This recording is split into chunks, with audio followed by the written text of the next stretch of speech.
Hey, welcome back to Evil's Comics. I'm Evil Mike. This is going to be my review on new comics that were released on 8/25/2021, Part 2. First up, we got from DC Comics, this is Wonder Woman 778. We are still following Wonder Woman as she is jumping through these different portals and different afterlives. She is chasing after Janice with her God Scraper, and Janice has a dead man hostage. Wonder Woman is traveling with Siegfried and Raditz along with the journey. They are in the they jump through a portal and they quickly find out that they're in the Phantom Zone. They meet this Phantom King that says that he has made a deal with Janice, and we've already seen that she has talked to other villains trying to get her to help out. Phantom King tries to escape, and we see this guy named Ether or something like that, and he pops in and says, no, Phantom King, you're not going to leave. You're going to stay here in the Phantom Zone. And he allows Wonder Woman and Siegfried to jump to the next portal. They jump into another realm. It seems kind of familiar until us readers see the bat signal and realize they are somewhere completely different. I instantly realized, but they are in the fourth dimension with Batmite and Mixapixel.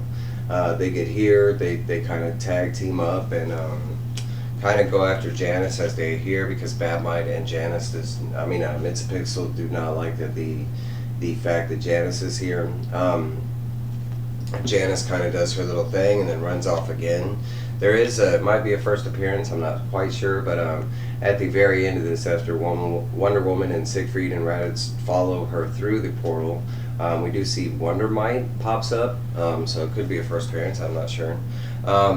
The next place they go to is a place close to home, and if you even follow my channel, for some reason this has popped up in a lot of places, hint hint, but they pop up on Gem World from Amistad. They get here and some more ensuing fighting happens, and of course Janice happens to hop through another portal.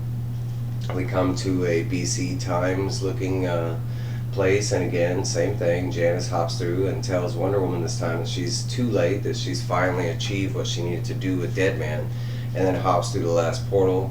Wonder Woman does like barely able to get through. Siegfried and Raditz, they hop through at the last second shown here, but it looks like Wonder Woman and Janice went somewhere else, and Siegfried and Raditz went somewhere altogether.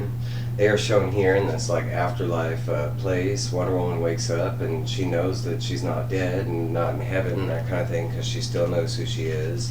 And it's basically Janice just messing with her, at the same time revealing that that she has completed what she needed to do, and now she has gone ahead and killed Deadman. So we're going to have to find out if it really sticks, and what Janice was planning. Next up, we have Young Adventures with following Diana and and her finding out her mom hepatitis, I forget what her name is, I'm sorry, no disrespect, but recently she had found out that her mom was part of a killing of this guy, and she hid all these secrets, and so Wonder Woman is going to this I think her name is Cecilia, this witch that has been cast off by the Amazonians, and she goes to talk to her and kind of has second thoughts about her mom, that she was kind of hard, but at the same time she wants to honor what was past, and she goes and gets the spear that her mom used to kill the soldier and says she wants to kind of make it public.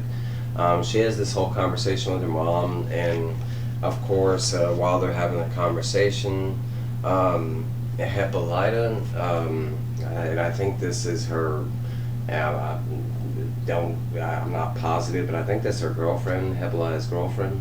Of course, there are no men with the Amazons, so you have to kind of figure they have relationships like that. But it's kind of like that moment where she comes in and she's like, well, what is that spear, kind of thing, and so it looks like there will be some heavy explaining that's going to go on in the next issue. Next up, one of my top reads for the week. This is Marvel Extreme Carnage Riot #1. I think this is like part 5 out of 8. And what a great issue. So far we have kind of been stuck in the Alchemax facility for the majority. It seems like the last 5 issues they've been the Alchemax facility, but basically this is Carnage. He's still alive. He is sending out this this song type of sound to the other symbiotes, calling them home. And this is every issue we're just kind of dealing with different variants of the symbiotes that are activating. And of course this one's going to be Riot. We see the Senator here. He's basically sending someone to go meet Riot. We know that the Senator is being controlled by Carnage. They do show some cool little scenes of how the Senator is looking at some of his friends and stuff, and they kind of comment that he looks like some kind of great white shark looking at him. We do see that in this panel over here on the bus that Riot is, he activates and he is talking to Carnage in this kind of, they call it the void, but it's like the symbiote void where they can talk to each other. Back at the Alchemax facility, Silence, now brand new, is catching up a Flash and trying to make sure that Andy is still in there. Silence does reveal that Andy is perfectly fine, that the chest wound that she received has been healed. They kind of go off into showcasing that she is okay and still herself.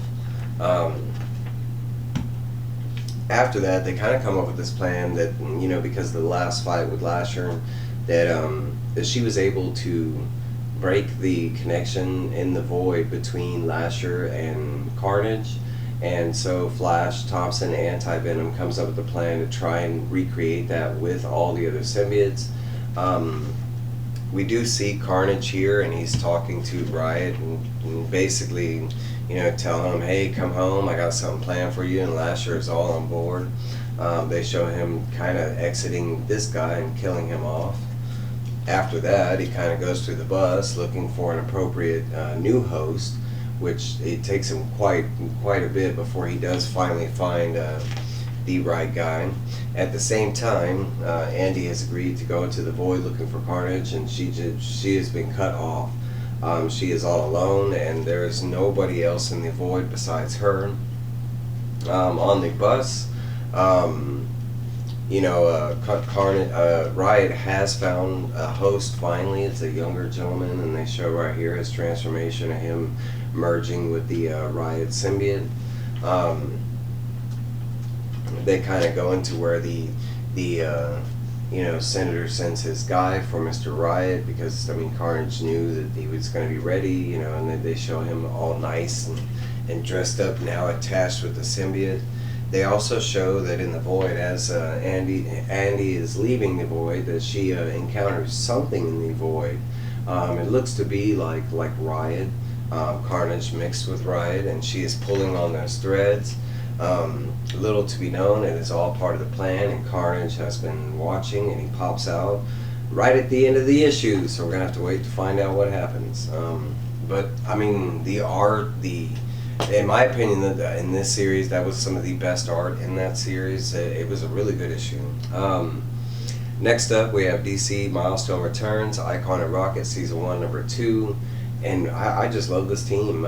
They are new to me. I just started with them, but they are doing an excellent job of a retelling, and it's more into the background of them getting started in Dakota City, this milestone universe that they have created. And Icon and Rocket are slowly cleaning up the neighborhood. They show the cops talking about that they are kind of against it, and then plus that anybody, because they don't know who Icon and Rocket, their real identities are, and they're kind of stating that that they're against it, but at the same time, if they are doing some superhero business, they're probably going to get hurt.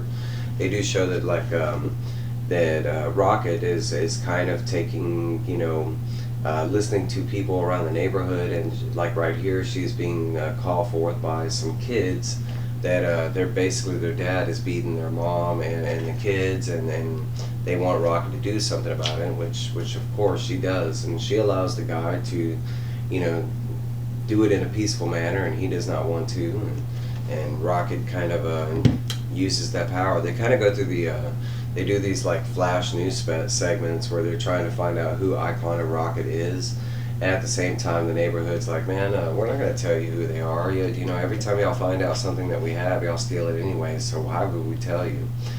They do show these cops come to Rocket's mom's house, and they have revealed that they know who Icon of Rocket is, and they are kind of like wanting her testimony.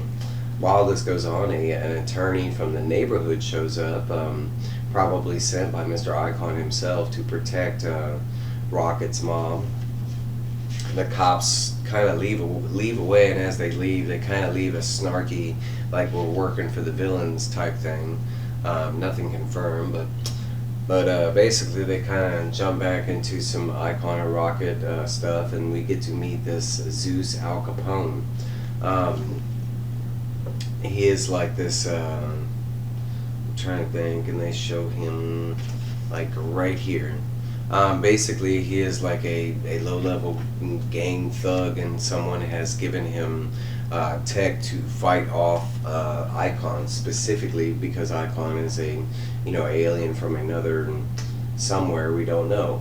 But they do show that he is, you know, while this goes down, he armors up and suits up and quickly starts fighting Icon, and Icon is having quite the trouble dealing with him because the guy is smart and starts taking out buildings, knowing that Icon and Rocket will be trying to save as many people as they can versus fighting the villains. Al Capone, or Zeus Al Capone, eventually leaves and kind of skids away, and we see that he was kind of working with some other people, as shown here at the bottom panel, and the spaceship that's flying away. Icon and Rocket do end up saving a lot of people, even though there's mass damage in the neighborhood that they are. And we do meet this guy, and he goes by Tiberius Lord, and I want to say it's Maxwell Lord. I mean, he's had different aliases, he's lived for like a super long time, but I think that's what they're calling, is he's going by Tiberius Lord. And but basically, it seems like he has had past encounters with Icon, and this government group is going to hire Mr. Lord to basically take him out. Supposedly he is the man for the job. He knows how to do it, and we're going to have to find out in issue number 3. All right, we got one of my favorites and kind of a disappointing tale at the same time. We got from Vault Comics. This is Barbaric number 3. This is the Undressed cover. And yes, it is undressed. For you ladies out there, you get a little bit of the tip. No, I do like this cover. It's funny. But we are following through this is part 3 on the ongoing mission with the Barbarian. I think his name is Owen, and the girl, and I'm drawing a blank ad, and she is a necromancer witch, and then of course good old Axe, who gets drunk on blood. They are like with this cult, and this cult is at the end of summoning this big old badass demon that they're summoning, and basically it is at the same time in the last issue it was revealed that somehow this cult was able to take control of the witch, and she was kind of, you know, about to attack the Barbarian in the last episode. We do see here that, you know, no matter what, even though she has the right chaotic element to kill, he will not attack her. She does, like, dude, cast this whole magic spell, and the Barbarian is like, man, this is so funny, I see right through this shit, I'm already cursed, and you know, he basically finds out that he's not even fighting her, that he was like fighting the guy that was controlling her, some wizard that was behind her, and he quickly, you know, kills the shit out of this guy. I mean, just disintegrates his Ghost Rider looking head. After that, the spell is kind of like quickly, like, I wouldn't say it's broken, it's just kind of dispersed at the moment. It allows Owen to jump up at the top of this tower where the spell is gaining most of its power from, and he breaks the crystal that is, you know, emanating the power, releasing our said necromancer witch. After that, it is just like a killmonger, you know, spree gone crazy. it gets to the point where the Axe gets drunk and he starts spouting crazy stuff, and it's just a wild ride at this point, because as you can tell, there's a lot of minions, and at this point, it is not just the barbarian that is in the killing thrall. It is also the witch who is kicking in. We also see that he didn't completely destroy the tower. That it was still, the crystal was still there at the kind of like during the battle. He throws his axe up, which you see here, and the axe is drunk and his aim is not on point. He misses, but the axe still comes through, somehow bending the wood that he is made out of and cracking the crystal. Finally releasing the spell that is kind of held everybody in. It basically at that point, after it was kind of like all the little minions were powered up and everything. Finally, the Dark Witch has been fully released from the spell, and she gets tired of this, and she just says this one word, obliterate, and it kills everything around him. It kind of pisses off the barbarian, because he was still into the killing. He wanted to do some one-on-one, and he was kind of taken away. We do see that the preacher or whatever he was, that fully transforms into this snake god, and basically the barbarian kind of jumps in there, and he goes nuts. He starts cutting up the snake god, and the axe is just in heaven, because he is oh my god, it's like a mythical snake god's blood, yes, and quickly the snake god starts beating the crap out of Owen with his massive force. We see that the witch is kind of taking off some of the other scragglers. As this goes in, kind of Owen and gets a quick hit in on the snake, and starts causing most of the cavern that they're in to fall down. They are under this a big castle or whatever, so I gotta imagine it can't be, with all this hollowness going on, it can't be that secure. But as you can see, the roof starts tumbling, so it's this massive we gotta get the heck out of here type thing. There's a lot of back and forth conversation between the witch and Owen, and it's more along the lines of she's really appreciative, because out of all the people she's met, Owen kind of just appreciated her for who she was and didn't judge and this and that, and she's not really used to that. They kind of do line up this thing where they're going to continue on with their journey. They make a good team, this and that, and he kind of gets into explaining that, hey, that even though we're a team, that doesn't mean that just anybody that runs up we're going to help. And sure enough, some guy runs up and is help, and it turns out that the barbarian incidentally knows the guy, and realizes that the guy has been turned into a vampire, and of course that's what the guy is asking Owen and the witch to tackle, is a cult of vampires that have popped up. And so it looks like that's where volume 2 is, because that goes back to my sad note about this book. This is just a 3-issue book, it looks like, and this is the first book. And it looks like for book 2, it says book 2 will be called Axe to Grind, and it says coming in 2022. So it looks like we're going to have to wait a little bit for the continuing journeys of Owen the Barbarian and the Witch and the Axe, and with some vampires coming up.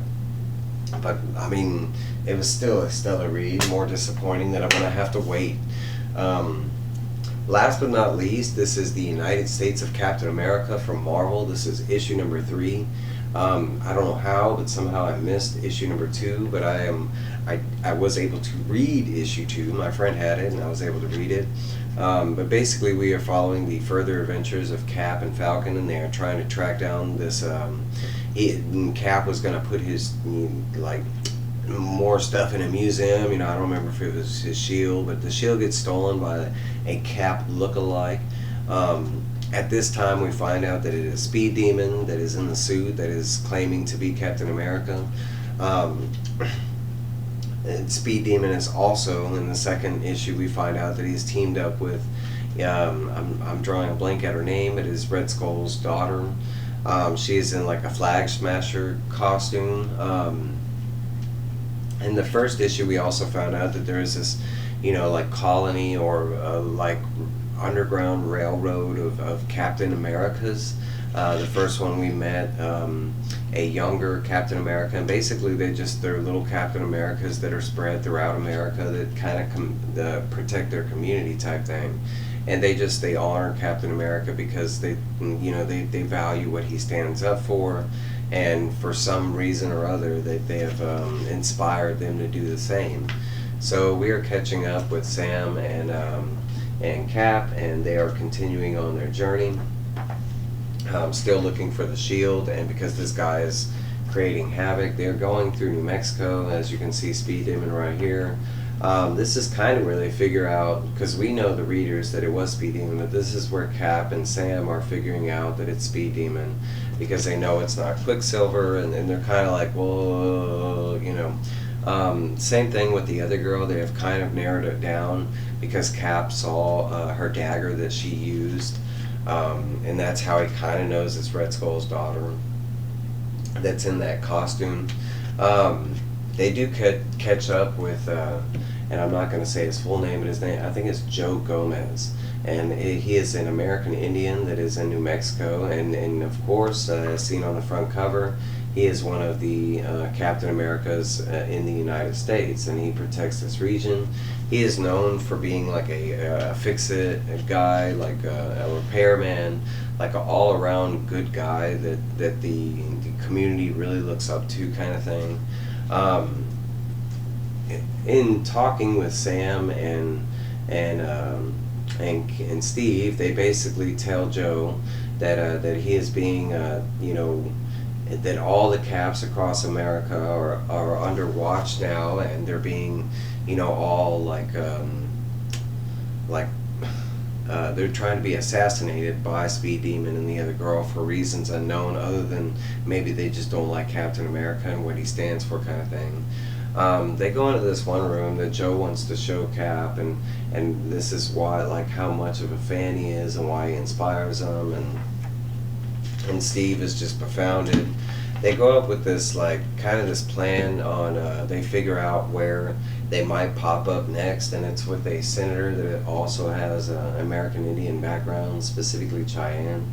And they end up going to this school where he was last seen, and of course the flag smasher wannabe kind of shows up, and they start this fight. It is revealed in this fight that it is exactly who Cap thought it was because of that dagger, Red Skull's daughter. We later see that someone kind of creeps up on all three of them and knocks them out during that fight. When they wake up, Falcon is injured, but Joe Gomez is extremely injured. They kind of take off to the next destination where the senator is supposed to be, or the governor or whatever. I think he's a senator, but he's basically they get there to thwart this assassination attempt while trying to get Joe Gomez to some kind of medical help. They know at the and of course when they get there, they show that there are medical, EMS guys working the crowd and stuff, and they get him the attention he needs. They are able to thwart the attempted assassination attempt, which was kind of effed up because they were going to do it with his shield. They do show who thwarts it, though. It is our boy Bucky. He shows up at the last second to knock the shield away. We do see that Joe is able to hop off the gurney and knock a good one into Speed Demon, even though he ends up escaping and leaving the situation. Joe Gomez ends up going to the hospital after that, and then we catch up with, after they take him to the hospital, we end up catching up with Bucky, Sam, and Steve, and they're kind of having a run around on what they're going to do next. They do talk about that they are going to team up, and Steve is, Bucky and Steve have a plan in line for that. The back part of the comic, and I'll start right there, is all this kind of the origin story on Joe Gomez's Captain America. and it was a really great read. And I mean, honestly, it's just, you know, kind of like it was back in the day. The wrecking crew were causing problems in New Mexico at this time.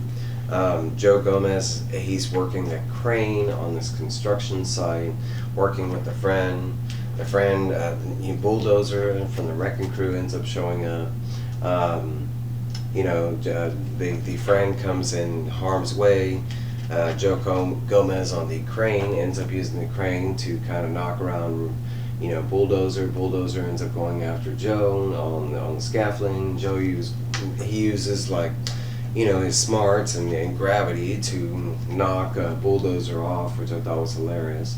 But after that, Joe almost falls to his death, and they show that Cap at the last second ends up saving him, and it strives him to become the all-American Captain America. That's what I'm going to call him, because I don't think he officially ever gets a name besides Joe Gomez. They do say his tribe name and stuff like that, and what his Indian name would be. And it is Chiltasca, which means thunder that jumps across the sky, and he is from the Thunder Clan. But technically during the book, I don't think they ever say, like, the all-American Captain American, or the red, I don't know, they're probably trying to be PC or political correct. And as far as my opinion, honestly, I mean, out of the new Captain Americas we got, I did like the first one, the Railroad Captain America, but this one, in my opinion, it just makes sense, I mean, come on, you're talking about first Americans, and then the fact that this guy is such a huge Captain America fan himself. He took on the mantle, and Steve Rogers was all for it. Hey, but that's my comics. If you read any of these, let me know. What were your thoughts? Maybe I fudged some stuff up. I don't know. I try not to. Like, comment, subscribe. I got at least 2 more videos coming, guys. All right, guys. Y'all have a good one. Happy Friday. I'll see y'all soon.